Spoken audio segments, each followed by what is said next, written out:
Good morning. Hey, I am Steve Weber, and I am the host of the American Gumption Morning Show. Welcome to today's show. So, American Gumption showcases ordinary individuals who are living extraordinary lives. And the reason why we like to highlight the ordinary and extraordinary is because we believe that the world needs more positivity and encouragement. And that's what we are here. We're encouragers and like to interview those people who are positive. So anyway, the goal of the show is to help anyone who wants to awaken, and then to help those awakened folks live their life with gumption. We are all about living our lives with gumption. All righty. So today is, let's see, what is today? It's Monday, July 12th. Show number 201. And my monologue today is kind of a retrospective on the first 200 shows. I just made some notes on, some of the observations I've made about reaching a milestone. So Friday was the 200th show. And so today we're going to amuse ourselves, and we're going to just talk about some of the things that I've learned and maybe how it's evolved, because it's evolved a lot. It's been a great almost a year coming up in about 3 weeks. All righty. So let me tell you what's going to happen the next couple of shows, because I have two more guests scheduled for this week, planning to do shows every day. And then I have at least two guests scheduled for next week. So we're humming along here as far as filling up our calendar and keeping a regular schedule going. So anyway, tomorrow, Reverend Wanda Richert will be with us, Wanda Richert. And she was a Broadway actress for many, many years, and now she's a truth warrior. So we're going to talk about the journey that she's made from being on Broadway to being someone who's a patriot and a warrior defending those who need extra help. Alrighty. And then on Thursday, Scott Stanfield comes back, the modern longevitarian, the guy who, we have a tight connection. Anyway, Scott's going to tell us about he's back full time managing a restaurant, a 5-star restaurant, and he's had to put his modern longevitarian show on hiatus, but he'll be back. So he's going to come join us on Thursday and tell us how to deal with post-COVID anxiety, And then next week, Robin Alchin-Rise will join us.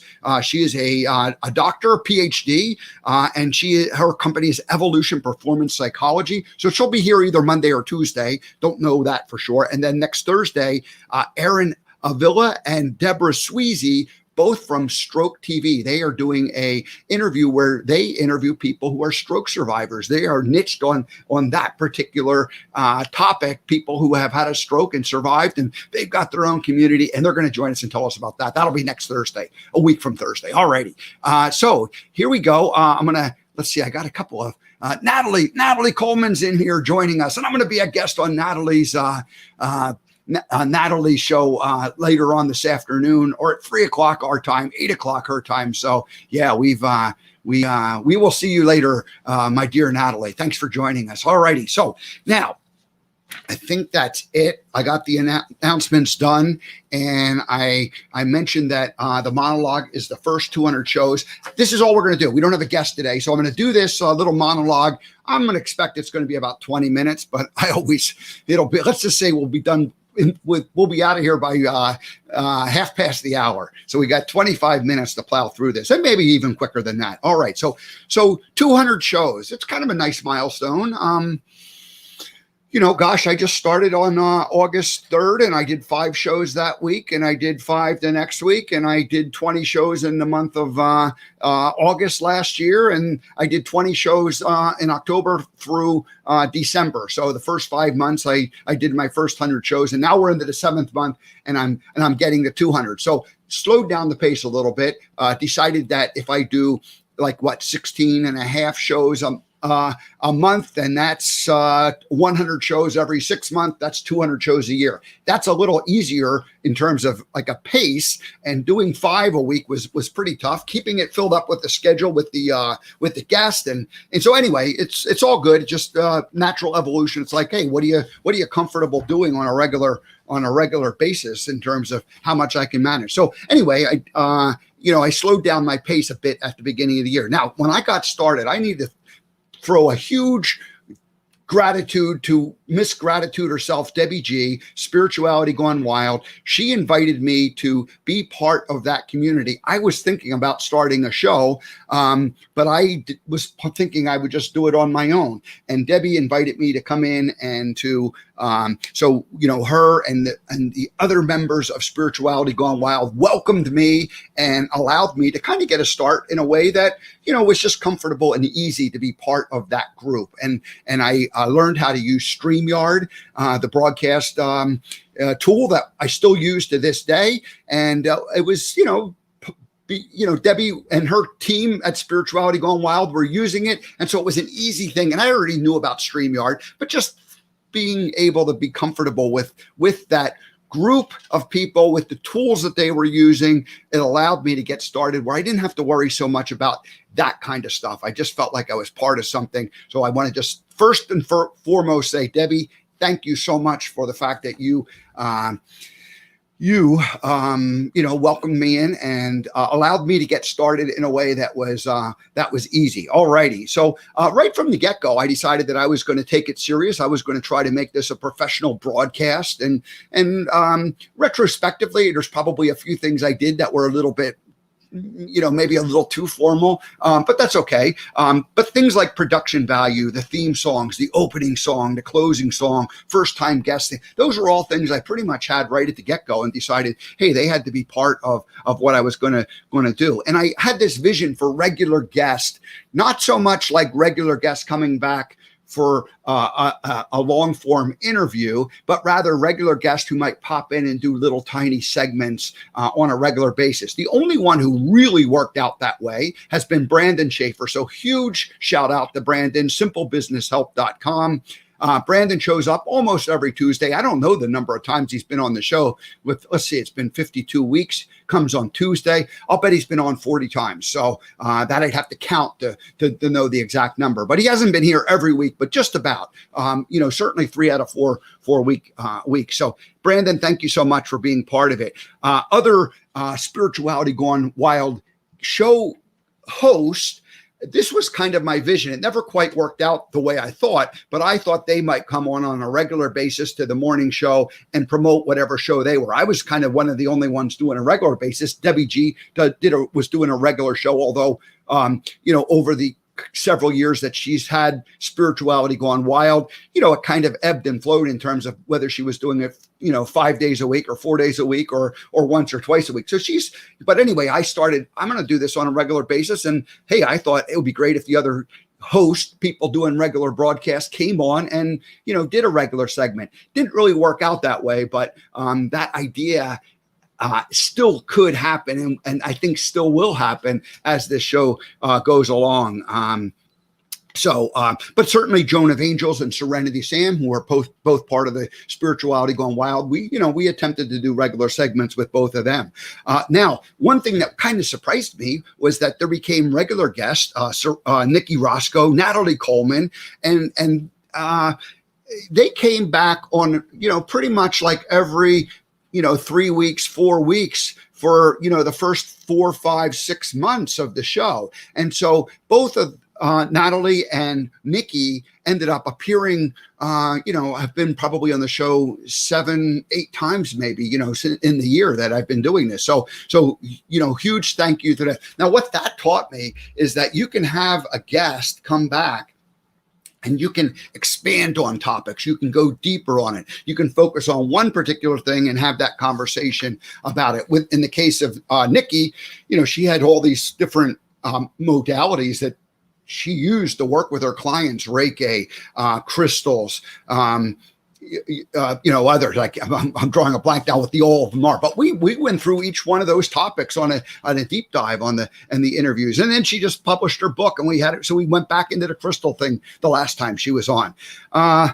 Angie LaRue, became one of my, favorites. And then I ended up meeting Angie out there, and she'll be back again. I met Angie out in Boulder on my drive across America, and Stacy Redfield, our fitness misfit. She had kind of she talked about her Pilates studio, not too far from where I'm staying in Pennsylvania. And then she became a like kind of a regular mini guest after a couple of interviews in which we talked about the whole Pilates movement. And then she had, like, we were doing a regular segment once a month with her. And then I ended up going up and doing a live remote with her, like about a month or two ago. So it's kind of been like, there's been certain people who, just sort of grew and evolved with me. Heather Holmes, same thing. Interviewed Heather twice back at the early times in October timeframe a year ago, or last October, and then have done a couple live remotes with her. So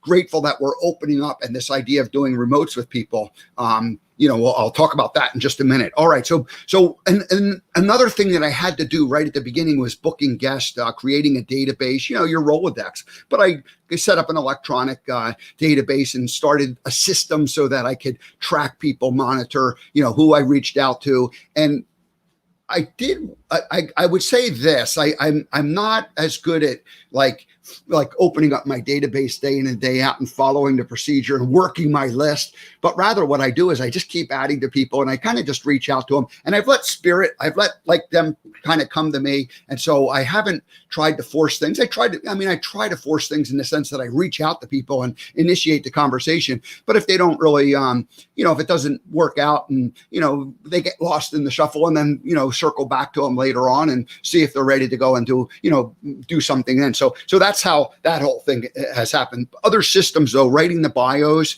and the intros, that right from the beginning, I decided that, that would be something that I would do. A lot of other show hosts will say, hey, send me your bio, and then they'll just read the bio. I've always sort of decided that I would just, research who they are and create their own bio. They all have a website, and everybody has an about page, and everybody has a LinkedIn profile. And you look at those things and you read it, and you just sort of form an opinion of who they are based on that. And then I write my own bio almost 95% of the time. And then that's what I use to introduce the people. And then that also helps me create the what we're going to talk about that day. So their bio, if they just send me their own written bio, it might touch on things that I'm not necessarily planning to talk about or interested in talking about. So that, that writing their bio and then creating the interview guidelines, in other words, some questions, some bullet points of things I want to ask or talk about, that became, that's a pretty important piece of this. All right. So the monologues are the next thing I want to talk about. I started with a monologue right from the get-go. I don't know what inspired that to happen, but I just thought, hey, I'll just talk for the first 15 minutes, and then the guest will come on and we'll have 45 minutes. It just seemed like, I just decided that's what I wanted to do from the beginning. Well, the first 2 months, all my monologues were, I'm going to call them the safe things. I talked about gumption. I talked about personal responsibility. I talked about the 3 life lessons from the movie Forrest Gump. And I went through all those things, and it was all stuff that I knew cold, from, like the back of my hand. It was comfortable for me to talk about. Somewhere along the line, and I don't know, I'd have to go back and figure out what show I went, oh my gosh, I'm going to do a monologue today based on the particular subject that a person was going to, who the guest was and what they were going to talk about, because, always we have an idea of what we're going to talk about. So I decided that day, just pretty much, I don't know when it was, but I should look it up.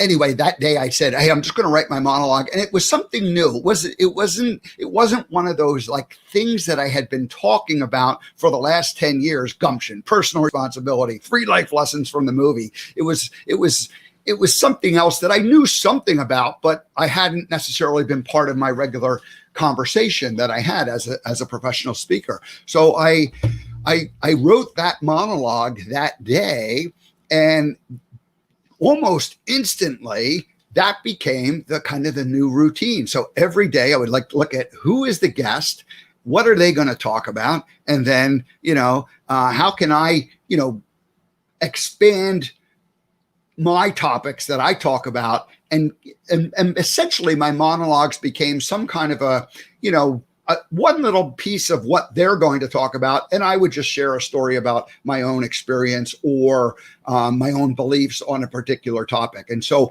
that's how the monologues have evolved. Now, the beauty of that and the fun thing for me is that every day it kind of forces me to, put my creative thinking cap on and actually what happens is I almost feel like they're inspired. So I got a little morning routine that I go through. And, when I really sit down at my computer, about 2 hours before the show or 2.5 hours before the show, I end up just pounding out what the monologue is going to be. And I don't even necessarily know what it's going to be until that morning. And then I just do it. And I've got 10 minutes to talk at the most. So it's not like I have to write. And I usually kind of just script it out in terms of, some kind of a lot, like a bullet point, like list of like what I'm going to talk about. And then I just wing it like that.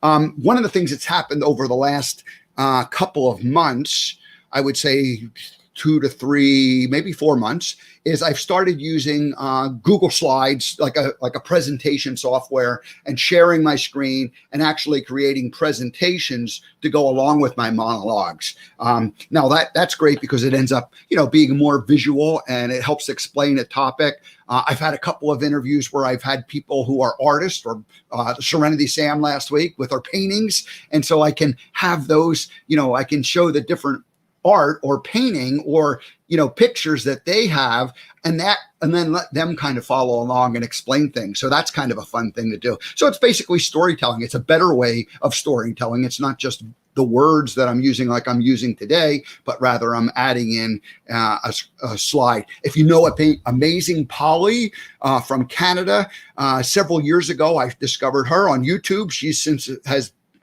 taken her program to other channels because she's no longer, her content was deemed inappropriate for YouTube. And so anyway, but she did all visuals, and I thought, this woman is amazing. She's a citizen journalist telling, giving stories, connecting dots for things that are happening in the world that we don't see on the mainstream media. So she is a citizen journalist and someone I enjoyed watching for a long time. So not that I say I'm going to go into the depth that somebody like that goes into, but if I could bring more storytelling and visuals into it, that could certainly happen. So one other thing about the monologue is that I noticed that it's like been a way to develop ideas and thoughts. So a lot of times I end up doing a monologue, and then that weekend I end up doing my weekly Gump Date. If you go to AmericanGumption.com and you sign up for my weekly Gump Date, it's a long form storytelling written version, and then it has all the shows that I did last week, and I did have the shows that are on the upcoming week. And so I encourage you to go ahead, AmericanGumption.com, and just right there on the homepage, sign up to receive the weekly Gump Dates. But anyway, I do the monologue during the week, and then I look at, I take the inspiration a lot of times for the Gump Date from one of the monologues I did, and then that becomes the written version of what I had verbally shared with the with you guys during the week, during the show, previous show. Well, sometimes I end up evolving the content from that monologue to the point that I end up doing another monologue on that kind of same topic, but a more full or enriched version. So the combination of speaking it, writing it, and then re-speaking it allows me to develop my beliefs and thinking and clarify, what it is that I want to, say. So that's been kind of a fun thing to do. All right. And then the last thing I'm going to say about about the show in the early days is that just going live at 10 a.m. on a regular basis has really been a good thing for me, because it forces like a discipline of like, okay, you wake up and you get the monologue done and you finalize what you're going to talk. You already have reviewed who the guest is. You have them set up and you know what you want to say, but you kind of go through it again and you fine tune it and you get ready, and then boom, you go live and you just do it and it's done. So that's been pretty cool. Yeah. So Natalie also chimes in and says that Brandon is brilliant. Yeah, but Brandon comes on Thursdays or Tuesdays, and he just gives like a 1 minute kind of pick me up. And that's how I met Brandon, because he was doing those kind of segments on LinkedIn on a regular basis. And, it's just been kind of a fun thing for him to join me. And so grateful for that. All right. So now let's fast forward into the beginning of this year.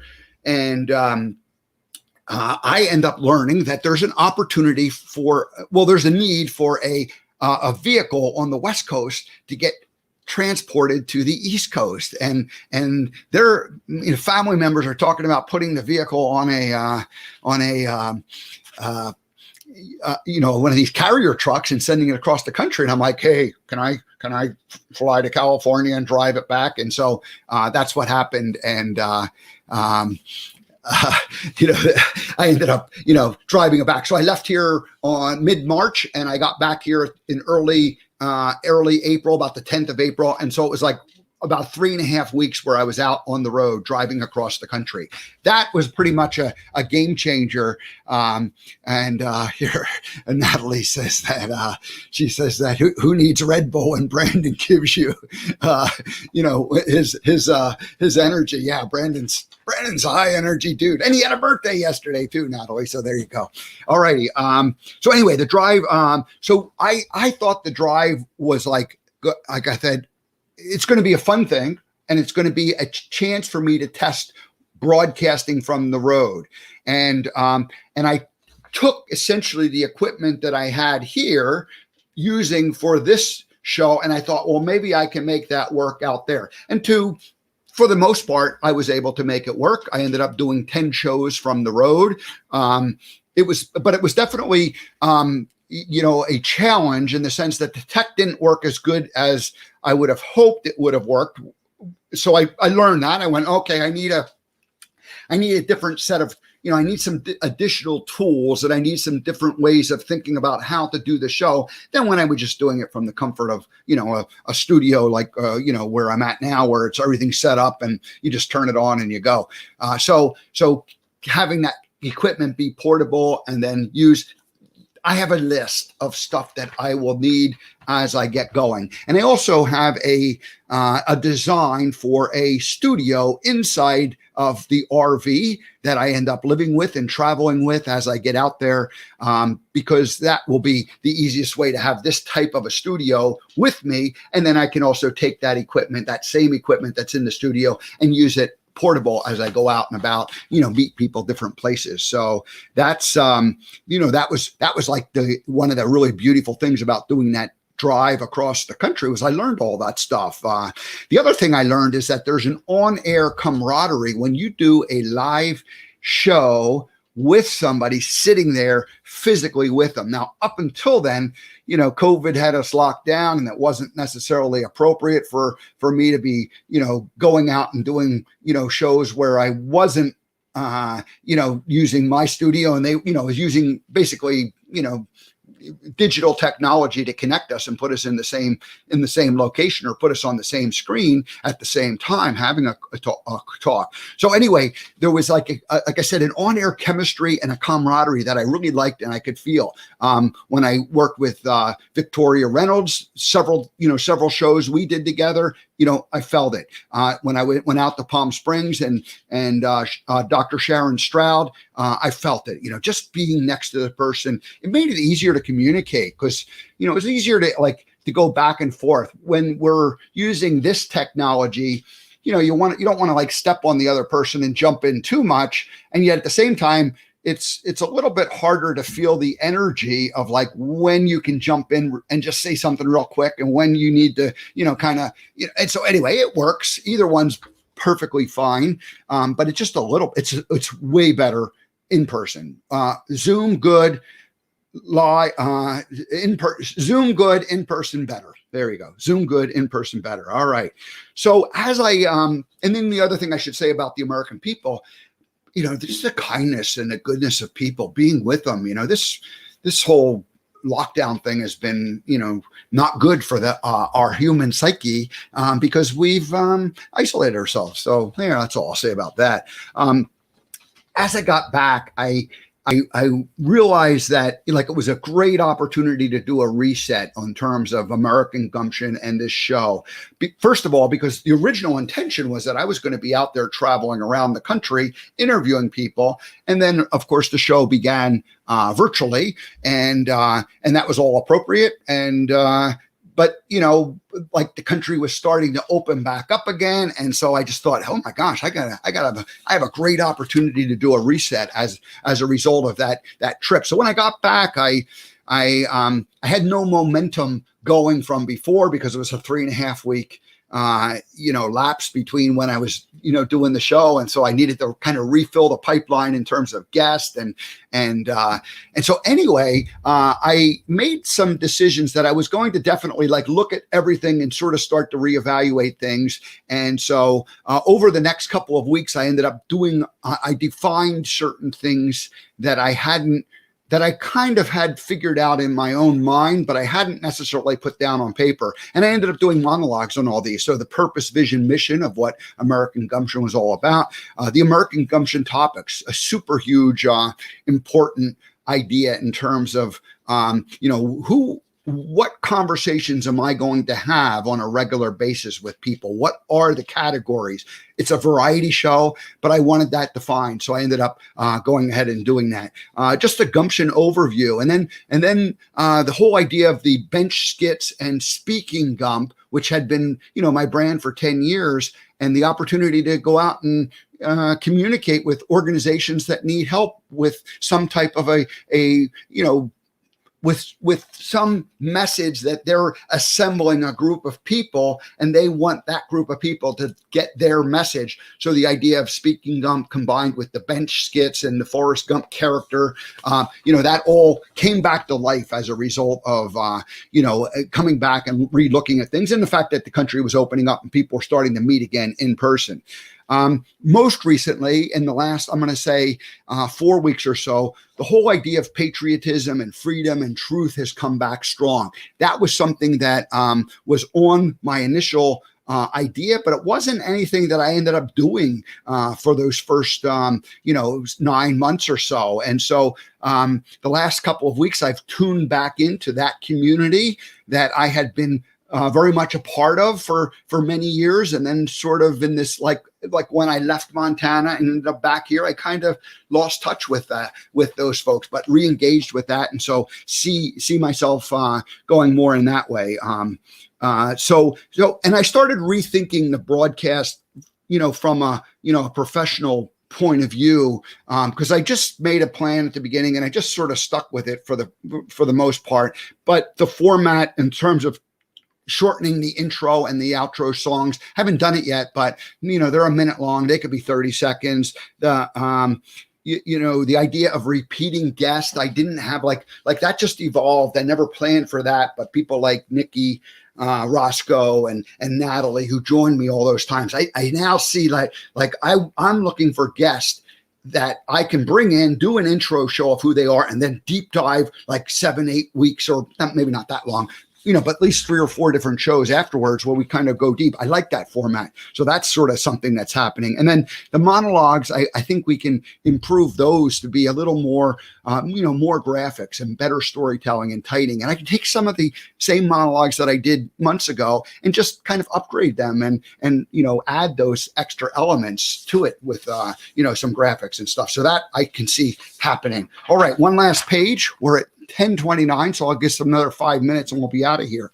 The future. The future. Yeah. So imagine that everything that we know is going to change sometime in the not too distant future. And when I say, I'm talking about a pretty significant global reset. So let's just pretend that that's going to happen. So institutions and systems that we've had, what if they kind of all collapse and they no longer exist in the form that they, have existed in for years and years and years? And I'm talking about places like government, education, banking, Hollywood, religions, healthcare, the media and the news and big tech. What if like something were to happen where all of those institutions suddenly realize that, oh my gosh, we can't do business the way we've been doing business the last multiple years, and what if like the American people and the world people had more freedom as a result of those institutions no longer being the exact form that they have been, and new systems emerge, the reveal of all of that information and collapsing like shocks the heck out of people. And so it's possible. I don't know. People are talking about it. So anyway, do some research and see if that's something that resonates with you. So imagine though, so as I sit here today, I go, that feels like something that could happen. And I want to be ready to take advantage of the new way that things will be. I don't want to get caught off guard if that does happen. And so anyway, I just see that, this program and this show could be a means to help people who, are going through that shock, and the people who are awakening, awaken. And then help them live their lives with gumption going forward. And my job here is as a communicator. I feel like I'm a broadcaster more than anything else. I'll need to add new skills. I need to upgrade my skills in terms of just the communicating, the technology that I'm using, the transition stuff. All that stuff will get taken care of. I'll need to build a team. I'm going to need a producer. I'm going to need people to help as I go out on the road to make this all possible. And I've talked about some of those people before. I need to expand my network. And, I've had a nice network of people, but I could just see it just, growing, and it's just happening. And it's a result of having done these shows, and, you just keep meeting new people. And so anyway, that's been a fun thing. And I need to be a guest on other people's shows more often. So that will happen. That will happen too. And finally, I'm just going to say that I need to align myself with a few brands and sponsors and or business partners so that, I really end up monetizing this program. I've had the luxury of not having to necessarily, focus on that part so much, but that obviously is going to, in order to have build a team and have a bigger network and make it all possible, that all has to fall into place too. So that is falling into place, and there are things happening that will allow that to happen. So that's really all I wanted to share today is, having done these 200 shows, I've personally grown. I've met a lot of new people. I've learned a lot. I've learned a lot of new things. I love meeting people. I love having conversations. I think people are great. I think people are both ordinary and extraordinary.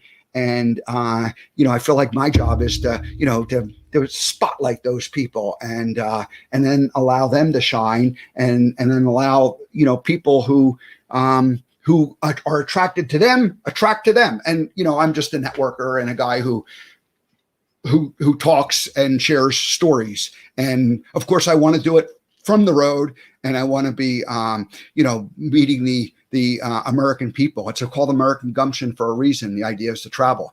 I often say that it should be global gumption because we're all connected throughout the world. And maybe we'll have a second show called Global Gumption after American Gumption runs its course. But we're not going to worry about that. We're going to just worry about doing the next 100 shows. And we're going to imagine that like lots of things are changing and that new opportunities await all of us. And, the world, as crazy as it seems sometimes, is a pretty exciting place to be. And we're living in an exciting time and place. So that is it. All righty. Yeah. So thank you, Natalie. I'm going to see you later. We'll see you at 3 p.m. Eastern time, or 8 p.m. in the UK where you broadcast from. So, all right, that's it, everybody. Hopefully that made all sense. That's the monologue of the first 200 shows. And let's see, I'll tell you what I'm going to tomorrow is Reverend Wanda Richard, and she's going to tell us her story from being a Broadway actress for several decades to a truth warrior that she is today. And then Scott Stanfield, the modern longevitarian, he returns.